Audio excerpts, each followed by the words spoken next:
Hi everyone, and welcome back to Heimler's History. In this lecture, we get to the third presidency of the United States, that of Thomas Jefferson. Wait a minute, what about the second president, John Adams? He's my favorite president of all, said no one ever. Now, I happen to love John Adams, even though he was pretty universally poo-pooed by those who lived during his time and for the historians who reflected on his presidency afterwards. And I admit that Adams made some pretty bad decisions, like the Alien and Sedition Acts. The first of which, the Alien Acts, made it very hard for immigrants to become U.S. citizens. And the second of which, the Sedition Acts, made it illegal to insult the president in print. And this just goes to show the bitter partisan debates that were occurring during the first few years of our nation. Now, whoever followed George Washington as president was going to have a difficult time, but John Adams won, and he had a rough presidency, and he served one term. But then, in the election of 1800, Thomas Jefferson won. So let's do it. It's time to kick it old school.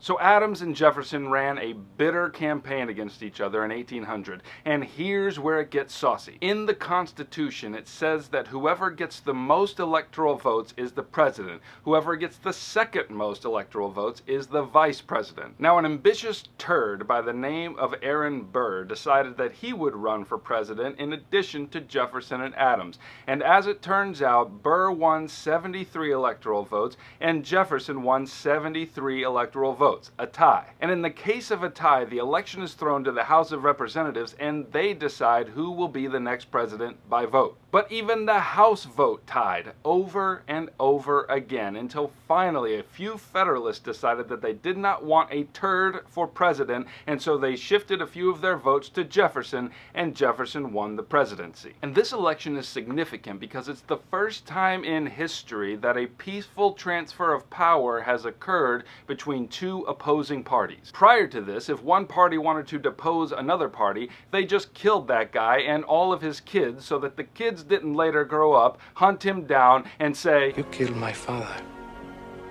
Prepare to die." So monumental was this peaceful transfer of power that Jefferson called it the Revolution of 1800. Now, on his inauguration day, Jefferson 86'd all the pomp and circumstance that attended Washington's inauguration and Adams's inauguration, and he walked on his own 2 feet from the Capitol to the boarding house. And this little walk, along with his plain clothes and his rejection of court etiquette, was really a symbol of what Jefferson thought the presidency should be. He thought that the lifeblood of America lay in its farmers over against the manufacturing elite in the Northeast. Now remember, as a Democratic Republican, Jefferson thought that the powerful central government that was set up in the previous 2 administrations by Federalists was a big hairy wart on the American bumpus. And so he determined that under his administration, many of those odious customs would be overturned. Now, as it turns out, criticizing the presidency and actually being the president are 2 different things, a truth that Jefferson learned very quickly. He was successful at overturning a few of the Federalist programs,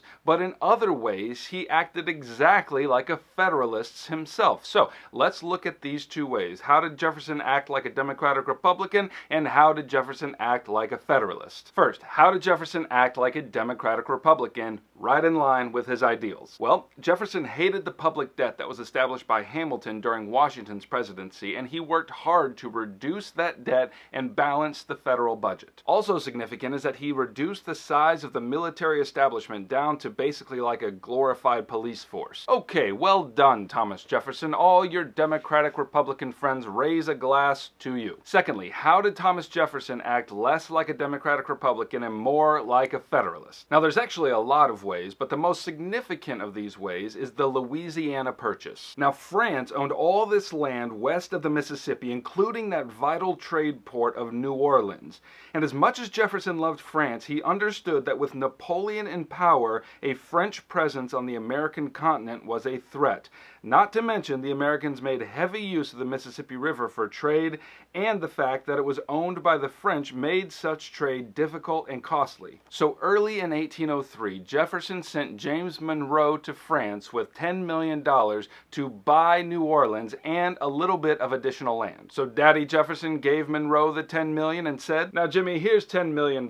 Don't spend it all and bring Daddy back the change." But a fortuitous event occurred while Monroe was on the way to France and while he was in negotiations. The French colony in the Caribbean, Haiti, was in the middle of a war for their own independence, and as it turns out, they won. And Napoleon, with giant bills racked up by his European conquest, quickly understood that the Louisiana Territory was basically no good to him without Haiti. So he shocked Monroe when he offered the whole of the Louisiana Territory to Monroe for $15 million. To which Monroe responded, I'm gonna change my drawers and I'll be right back. This was the deal of a lifetime. This purchase would effectively double the territory of the United States and provide plenty of room for people on the east who wanted to push west and settle. But Monroe couldn't exactly sail back across the Atlantic, ask Daddy if it was okay, because Napoleon wanted an answer and he wanted it fast. So Monroe decided that Daddy wouldn't mind him spending a little bit more to gain such a marvelous acquisition,